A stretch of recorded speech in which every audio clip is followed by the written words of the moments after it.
Boa noite, pessoal da Semiologia, tudo bem? Professor Marcelo, vamos lá dar continuidade à nossa aula da semana passada. Nós paramos aqui e íamos começar esse slide aqui, pressão arterial. Tá? O que é pressão arterial? Vamos raciocinar, sem ler o slide. Artéria, vaso sanguíneo, que leva o sangue para o corpo todo.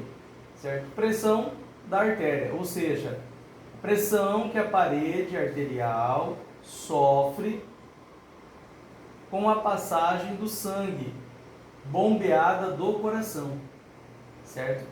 Então essa passagem desse sangue, ele exerce uma pressão na parede dessa artéria. E essa pressão é captada pelos aparelhos, tá? E a pressão exercida sobre a parede da artéria é que nós denominamos de pressão arterial, ou PA. Então, lendo aqui o slide, nós vamos traduzir aqui, ó. Força exercida pelo sangue sobre as paredes dos vasos, mais precisamente artérias, sofre variações contínuas, dependendo da posição do indivíduo, de suas atividades, etc. Ou seja, se você tiver atividade física, correndo, fazendo algum esporte em que exija um gasto energético maior, essa pressão vai aumentar, certo? Então essas variações aqui acontecem.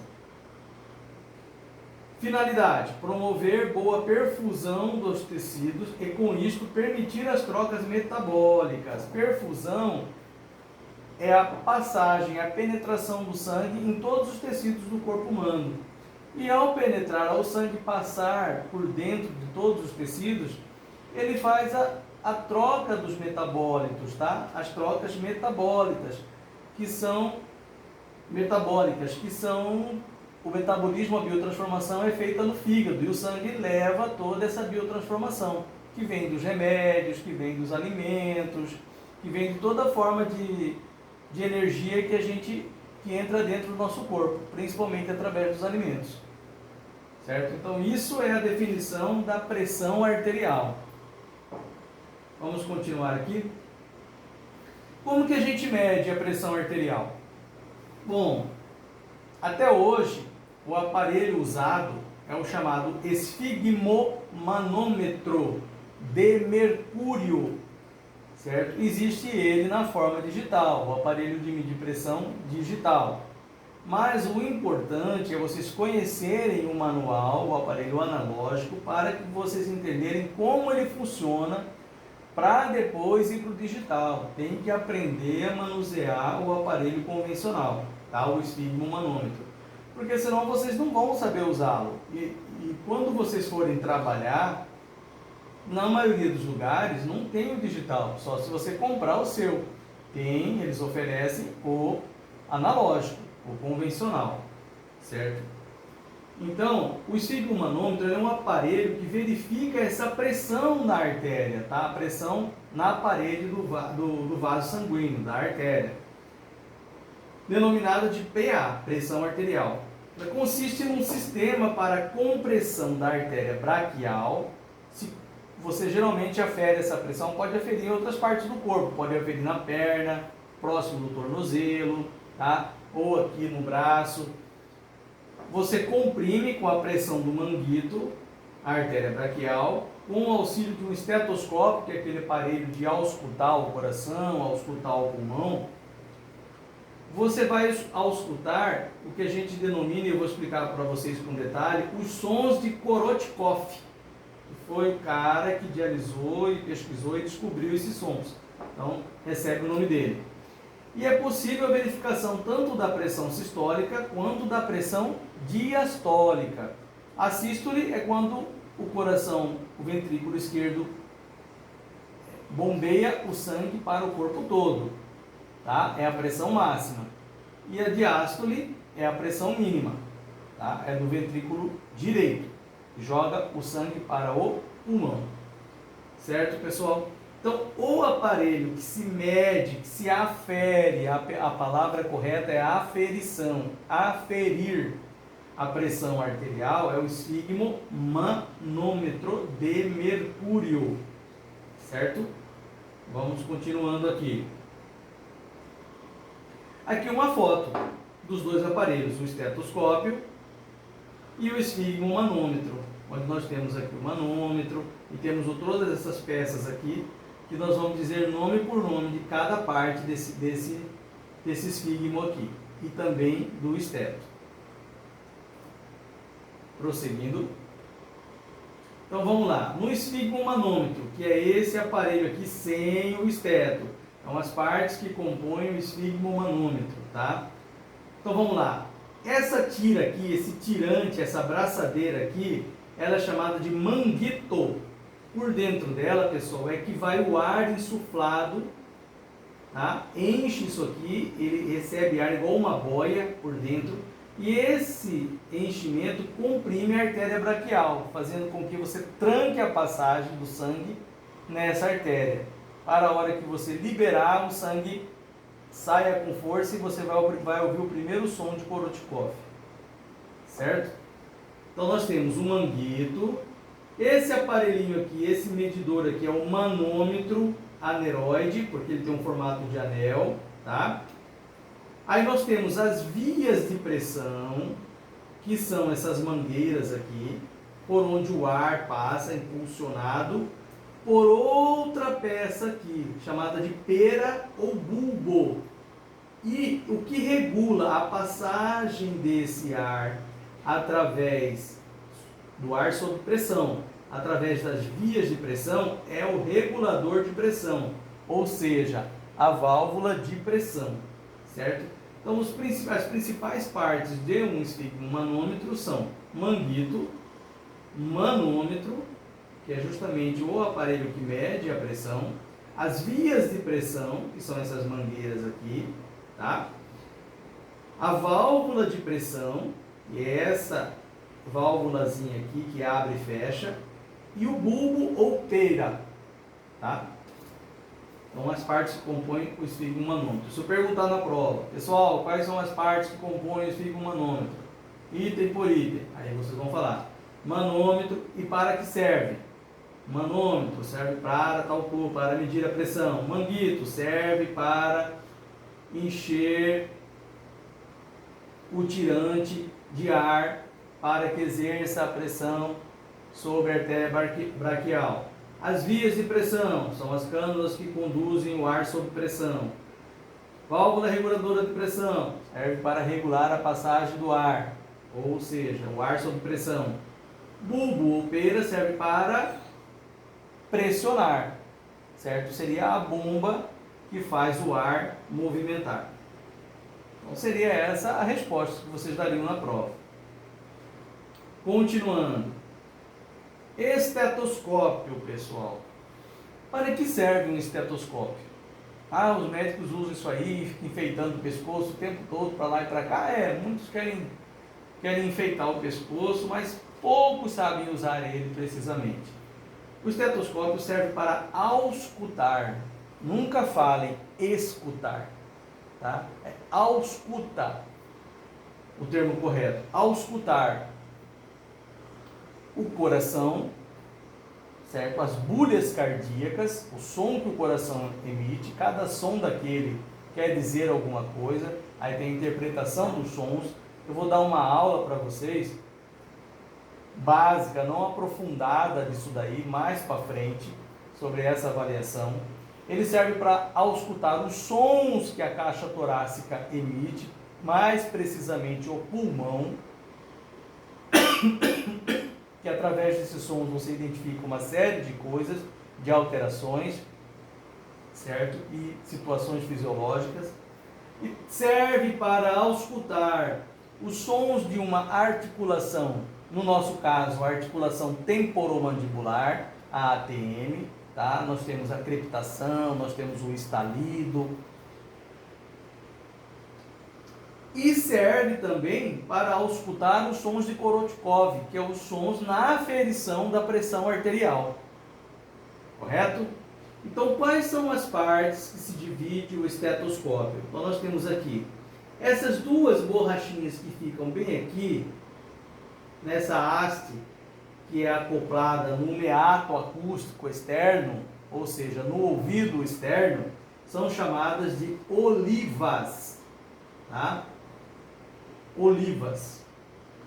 A parte que suporta as olivas são as hastes metálicas, são duas, tá? Ela tem uma barra reguladora de tensão, que une uma haste com a outra, certo? Nós temos o tubo plástico ou de borracha, por onde o som passa. E é transmitido para essas hastes aqui, e são audíveis nas olivas, certo? Nós temos essa parte aqui, pessoal, que é a parte que você posiciona ela no local do corpo que você quer auscultar o som. Então a parte superior é chamada de campânula.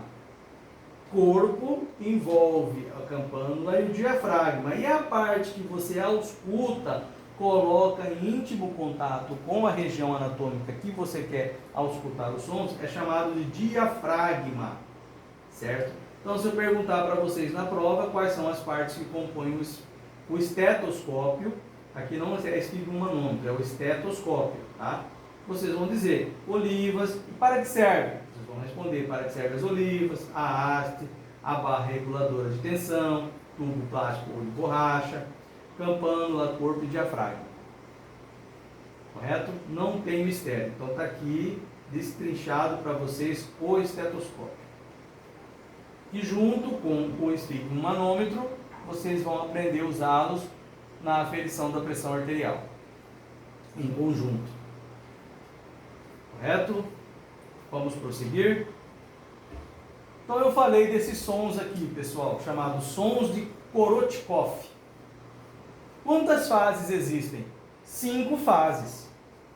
Tá? Esses sons, eles são emitidos, cada um na sua fase, quando você faz a aferição da pressão arterial. Você instalou o manguito, instalou o aparelho na artéria braquial, certo? Acima da fossa braquial aqui, certo? Com a intenção de comprimir a artéria braquial para interromper o fluxo sanguíneo temporariamente dessa artéria, para que a hora que você liberar esse fluxo, você ouça som por som em todas as fases. Então, por exemplo, na fase 1, que é o primeiro som que você vai ouvir, é o aparecimento do primeiro ruído. Vamos supor, professor, até que pressão eu insuflo o bulbo ou a pera para poder liberar, para começar a escutar? Pode ir até em média de 200 a 220 milímetros de mercúrio, tá? É o suficiente. Você insufla até 200, 220, segura a válvula de pressão, depois você abre a válvula de pressão lentamente e vai liberando o ar. A hora que você libera o ar, a primeira fase, o primeiro som que você escuta, o primeiro ruído é a primeira fase. O que acontece? É o aparecimento do primeiro ruído, que é a passagem do primeiro fluxo turbulento da pressão sistólica. Pum! Liberou, a pressão sai com força lá, sai alta. Essa é a primeira fase onde você escuta o primeiro ruído, tá? Fase 1 do som de Korotkov. Na fase 2, que vem logo a seguir, são seguidos de sons sibilantes ou sopros. Como que é um sibilo? É aquele som fino, pessoal, tá? Tipo, estiver vazando um arzinho, ou um pequeno sopro. Isso é um sibilo, certo? Essa é a fase 2. Ele vem na sequência da fase 1. Tem que estar com o ouvido bem atento, tá? Na sequência da fase 2, vem a fase 3, que é a amplificação dos sons da fase 2. Você vai ouvir o som da fase 2 bem mais amplo, mais aberto, tá? A fase 4, o som já começa a ficar abafado, como se você tivesse tampado, botado uma tampa de panela em cima. Na fase 5, cessam os sons. Aí o fluxo ele é laminar. A pressão é diastólica, ou seja, você não ouve mais o som da pressão sistólica. O fluxo já está passando continuamente. Então você já ouve só esse som que você ouviu, bem mais abafado, é da fase 5, que é da pressão diastólica. Certo? Então já estão todos sabendo, né? Se eu perguntar na prova explique detalhadamente quais são os sons de Korotkov, quantas fases, explique detalhadamente todas as fases. Aí neguinho já vai estar filé para responder, né? Então, leiam com atenção esse slide, a hora que eles estiverem no portal para vocês entenderem bem essa explicação. Não tem mistério, pessoal. Beleza? Então, são chamados sons de Korotkov, que são os sons, ruídos que você ouve na ausculta da pressão arterial, na ausculta para aferição da pressão arterial. Beleza? Vamos que vamos. Categorias de pressão sanguínea. Então nós vamos explicar para vocês os estágios de hipertensão, o que é considerado uma pressão normal, um paciente normotenso, o que é considerado uma pressão elevada. Então vamos lá. Nessa tabela aqui, nós temos categoria em cima, pressão sistólica, um número mais alto, e pressão diastólica, um número mais baixo. Certo? Quando que é considerado um homem fisiológico? Ou pressão normal? Quando nós temos ela menor ou igual a 120 na pressão sistólica, sendo a máxima, e menor ou igual a 80 na pressão diastólica, que é a pressão que contém um número mais baixo, tá?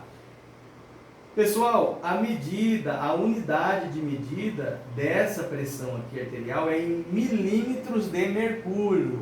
Como que se escreve? MM de milímetros, HG de mercúrio, tá? Essa é a unidade de medida da pressão arterial. Correto?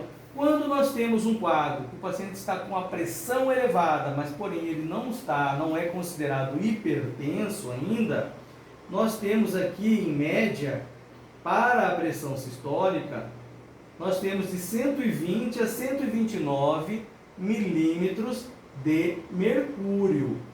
E para a pressão diastólica mais baixa, nós temos uma pressão menor ou igual a 80. Veja que ela se repete aqui, ó, a diastólica permanece praticamente igual, certo?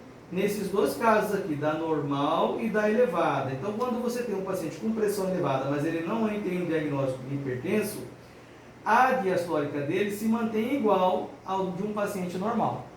Porém, há uma alteração só na sistólica, certo? Então, isso eu posso perguntar em prova. Pergunta boa para pegar o aluno na prova, né? O aluno que não estuda. Qual é a alteração que acontece? Em quais das pressões acontece uma alteração de pressão para maior? Nos casos do paciente normotenso e o paciente com a pressão arterial elevada. Aí vocês vão responder. É na pressão sistólica. A alteração acontece na pressão sistólica, porém na pressão diastólica se mantém igual à pressão diastólica do paciente normotenso. Essa é a resposta. Facinho de responder, né? Então nós vamos lá, interpretando mais um pouco o quadro. Hipertensão estágio 1. Agora você já tem um paciente diagnosticado hipertenso. E ele se divide em dois estágios, tá? 1 e 2. No estágio 1, a sistólica, ela gira em torno de 130 a 139. Ou você pode abreviar, dizer 13,9 ou 13 milímetros de mercúrio, certo? E na diastólica, 8 ou 8,9 ou 80 e 89 milímetros de mercúrio. Então essa é a hipertensão estágio 1. Aqui o paciente já tem diagnóstico de hipertensão. Esse paciente aqui provavelmente já deve tomar um antihipertensivo, deve ter um controle pressórico, certo? Por quê? Se ele não tiver, por questões emocionais, por qualquer questão de ele se alimentar de coisas mais salgadas, porque o sal faz aumentar a pressão arterial, tá? O sódio, ele pode fazer picos hipertensivos. E picos hipertensivos trazem dor de cabeça, trazem mal-estar, pode levar o paciente a angina pectoris, que é a dor do peito, e até um infarto agudo de miocárdio, pode levar a um AVC, muitas vezes um AVC hemorrágico, que é o acidente vascular cerebral. Então já começa a aumentar o risco aqui, pessoal, tá? Nós temos também agora a hipertensão estágio 2, que é um pouquinho mais grave que a estágio 1. O que difere?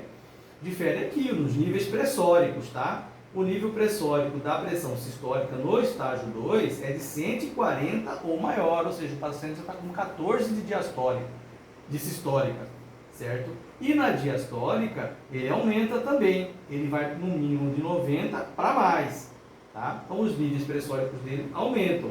O risco para essas patologias, para essas situações clínicas, aumentam também? Consideravelmente aumentam, sem certeza, sem sombra de dúvidas. E o paciente num quadro clínico que a gente chama de crise hipertensiva, tá? É esse paciente fazendo um pico hipertensivo muito alto, que é um paciente que pode desenvolver uma epistaxe. O que é epistaxe? Um sangramento nasal, que é um dos primeiros sinais de crise hipertensiva. Começa a sangrar pelo nariz, ou seja, os vasos sanguíneos da mucosa nasal, eles são muito finos, muito delicados, muito frágeis. Então uma pressão forte, eles não aguentam, eles se rompem. E aí começa aquele sangramento nasal anterior e um sangramento nasal posterior, ou seja, vai para dentro da garganta e o paciente começa a deglutir sangue, tá? Que é prejudicial, ele vai deglutindo, vai enchendo o estômago de sangue. O sangue tem uma composição que se torna irritante para a mucosa gástrica, ele causa um quadro de hiperemia gástrica, e aí, ao irritar o estômago, produz náuseas, e o paciente vai vomitar, aí vomita aqueles pedaços de sangue coagulado. Muitos pacientes confundem, acham que estão passando mal, estão com sangramento no estômago, a família confunde, aí o paciente sangrando pelo nariz, anterior e posterior, e vomitando sangue. Olha só a situação, desesperadora para quem não entende, né? Então, tem que conter o sangramento nasal, a epistaxe, fazendo baixar o nível pressórico com medicamentos, tá? Medicamentos antihipertensivos, existe um monte deles, uma gama deles, e na pior das hipóteses, estancar aquela epistaxe, aquele sangramento nasal anterior e posterior. Existem vários métodos, tamponando a narina e tamponando a fossa nasal na região posterior, lá nas coanas, tá? Então, pessoal, mesmo o paciente, às vezes, sendo usuário de uma medicação antihipertensiva, ele pode, dependendo da situação emocional ou do problema que está acontecendo com ele, mesmo tomando medicamento, ele entrar no quadro de crise hipertensiva. Isso não impede, tá? Então, muitas vezes só o remédio não segura. É todo um contexto, um somatório na vida dele de situações. Então ficou claro aqui, pessoal, a sistólica é 180 milímetros de mercúrio e a diastólica para a crise hipertensiva é maior que 120. Ou seja, o paciente vai ter 180 milímetros de mercúrio por 120 milímetros de mercúrio. Pressão altíssima, altíssima. Paciente desse que pode infartar, pode fazer um AVC, como eu disse para vocês agora há pouco. Então ficou bem claro essa tabela aqui, esse quadro explicativo aqui dos níveis pressóricos, categorias de pressão sanguínea. Nenhuma dúvida, eu quero crer. Vamos prosseguir? Entramos no outro sinal vital, pessoal, que é a temperatura. Lembra que eu falei que são 4? Pulso, pressão, temperatura e frequência respiratória. Tá? Esses sinais vitais são aferidos diariamente, várias vezes ao dia, em média de 3 a 4 vezes por dia, para um paciente internado ou sob observação numa policlínica, numa UPA, num hospital. Tá? São os sinais vitais, os 4 sinais vitais. Então a temperatura. O normal de uma temperatura corporal, ela oscila aqui entre 36,5 a 37,5 graus Celsius, tá? Essa é a temperatura normal do corpo. Quando essa temperatura se eleva para 38 graus Celsius, o que está acontecendo com esse organismo? Ele entra num quadro chamado estado febril. A pessoa começa a suar muito, sentir espasmos musculares, que são contrações musculares, e exaustão, cansaço, tá? O pulso fica fraco. Olha lá, o que nós estudamos pulso agora, o pulso fica fraco, tá? E podem ocorrer desmaios, ela pode perder a consciência, tá? Ou não, fazer um quadro só de lipotímia, que é um desmaio sem perda de consciência. Síncope é um desmaio com perda de consciência, tá? A recomendação é evitar o sol, jogar água fria no corpo e tomar bebida gelada não alcoólica, certo? Para diminuir esse excesso de calor. O calor está aumentando aqui, tá? Então, beleza. Continuando. Essa temperatura vai para 40 graus. O que acontece com o corpo na temperatura de 40 graus? Começa a hipertermia, ou seja, excesso de calor. O paciente começa a entrar no quadro de excesso de calor, o corpo esquenta demais. A perda de líquido e sais minerais causa tontura, náusea e vômito. Então, quando ele começa a perder, com esse excesso de calor, ele começa a perder líquido e sais minerais para a situação clínica. Com isso, leva a causar tontura nele, tá? Ele fica torporoso, náuseas e vômitos. Confusão e perda da consciência. Essa confusão não é confusão de briga, não, é confusão mental. Ele fica confuso, já não fala mais coisa com coisa, muitas vezes fica confuso e agitado, certo? E começa a perder o nível de consciência, começa a ficar mais torporoso, tá? Ou obnubilado é o termo também. Nesse ponto, pessoal, a pessoa pode até parar de suar, sinal de que está desidratada, já suou o suficiente, não tem mais líquido para tirar do corpo, entra num quadro de desidratação. O turgor da pele fica flácido, tá? Não tem turgor, não tem elasticidade, não tem firmeza, a pele fica mole, flácida, isso é sinal de desidratação. A 42 graus Celsius, o corpo está literalmente perto de cozinhar. E o funcionamento dos órgãos e de todo o metabolismo do corpo humano, principalmente do fígado, é afetado. A pessoa pode entrar em coma, ou seja, perder mesmo o nível de consciência. A essa temperatura não há mais garantias de que a vida possa ser salva. O paciente já está correndo sério risco de morte, tá? A temperatura está muito alta, começa a ter lesão cerebral nessas alturas. Agora vamos esfriar o nosso paciente, tá? Vamos reduzir a temperatura dele, vamos para baixo agora. Então, com 35, se eu disse para vocês que é de 36,5 a 37,5 a temperatura normal, vamos trabalhar com ela mais baixa agora. Com 35 graus Celsius, o que acontece? Começa a hipotermia. Tá? Diminuição, hipo é prefixo de diminuição, termia de calor, térmico, tá? Aqui começava a hipertermia no 40 e no 35 começa a hipotermia, tá? O que essa sensação traz de hipotermia? Perda excessiva de calor. Aqui tem um excesso de calor na hipertermia, na hipotermia é uma perda excessiva de calor. A pessoa sente calafrios, cansaço, apatia e perde um pouco de coordenação motora. Ela fica mais lerda, menos coordenada nos seus movimentos. O raciocínio fica lento, certo? E a capacidade de julgamento é afetada. A pessoa pode não cooperar com quem tenta ajudá-la. Ela fica confusa, ela não consegue concatenar as ideias. A temperatura está baixando, a temperatura corporal.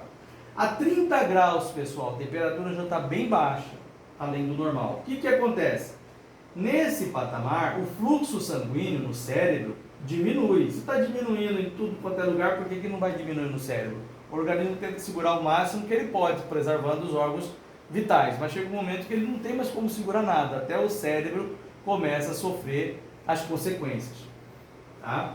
Então, o fluxo sanguíneo no cérebro diminui, causando confusão mental e problemas de raciocínio.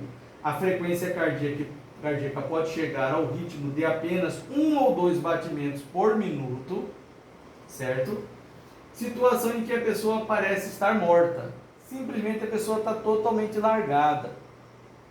Você chega a confundir ela com um quadro de óbito, certo? O pulso está fino, quase não se percebe, o batimento cardíaco diminui, ou seja, ela está caminhando para o óbito. A 20 graus, pessoal, o corpo, temperatura de 20 graus. O que acontece? Conforme a temperatura corporal abaixa, o metabolismo diminui. Tudo começa a parar no corpo humano. Há uma falência múltipla dos órgãos, certo? Cada vez mais, até que o coração para e a atividade cerebral cessa completamente. Um corpo com temperatura interna de 20 graus não pode viver mais, ou seja, de 20 graus para baixo, com certeza esse paciente está num quadro clínico de óbito. É por isso que a gente pega nas pessoas que falecem, nos cadáveres, os corpos eles estão gelados, fala, está gelado, tá. Porque não tem mais temperatura corporal. Por quê? Porque não tem mais sangue circulante no corpo, o coração parou, a atividade cerebral parou, não tem nada que aquece aquele corpo. Tudo diminui, é uma falência múltipla dos órgãos. Correto, pessoal? Vamos prosseguir. Frequência respiratória é o último dos sinais vitais nossos. Tá? Então, frequência, quantas vezes você respira? E isso tem uma unidade de medida. Então, vamos lá. Frequência respiratória é definida como o número de incursões respiratórias realizadas por uma pessoa em um minuto. Quantas vezes você inspira e expira por minuto? Seria a tradução desse conceito. Vamos continuando? Nenhuma dúvida, quero crer. Olha só esses itens. A frequência respiratória normal dos seres humanos, em função da idade, é a seguinte: em repouso, exceto quando outra situação seja indicada. Situação é em repouso. Se você estiver em movimento, em alterações, em exercícios, qualquer atividade, ela vai mudar. Isso aqui é avaliado em repouso. Nos recém-nascidos, cerca de 44 respirações por minuto, ou seja, o recém-nascido, assim como a pressão arterial, a frequência, o pulso dele, a frequência cardíaca é rápida, na respiratória também, tá? Uma coisa puxa a outra. Então é de 44 respirações por minuto. Crianças de 1 a 7 anos, 18 a 30 respirações por minuto, vai diminuindo. Pré-adolescentes, 20 a 30 respirações por minuto. Adolescentes, 18 a 26 respirações por minuto. Adultos jovens, de 12 a 20, que é o considerado normal. Nós temos em média, nós adultos, de 12 a 20 respirações por minuto. Ou incursões respiratórias por minuto, também é correto dizer. Nos adultos já idosos, com mais de 65 anos, ela aumenta um pouquinho, de 12 a 28 respirações por minuto. Nos idosos com mais de 80 anos, de 10 a 30 respirações por minuto. O idoso inspira e expira mais vezes, parece que a gente percebe que ele está cansado, ou seja, o coração já está trabalhando com uma sobrecarga, então ele começa a ter uma frequência respiratória mais intensa. No adulto em exercício físico, o adulto normal em exercício físico moderado, ela aumenta, olha, normal de 12 para 20, ela vai de 35 para 45 respirações por minuto. Atletas de 60 a 70 respirações por minuto é um valor máximo, atletas de alta performance, tá, pessoal? Então esse aqui é o quadro das incursões respiratórias por minuto em um paciente, desde o recém-nascido até o idoso. Também tranquilo de entender esse quadro aqui. Seguindo, pessoal, entramos num outro assunto, que são os métodos utilizados em um exame físico geral e local. São os mesmos métodos quando você vai examinar fisicamente um paciente, tá? Isso aqui é importante, estudem bem esse slide aqui, gravem bem esse slide. É o exame físico. Lembra que eu falei para vocês que a anamnese, que exame clínico é igual, sinal de igual. Anamnese, que é toda aquela relatório, aquela coleta de informações da história médica pregressa do paciente e de dados desse paciente, dados pessoais, mais, cruzinha de mais, exame clínico, aliás, exame físico, então, repetindo, exame clínico é igual anamnese mais exame físico. E o exame físico pode ser geral ou local, ele se resume nesses 4 itens aqui, pessoal. Quais são eles?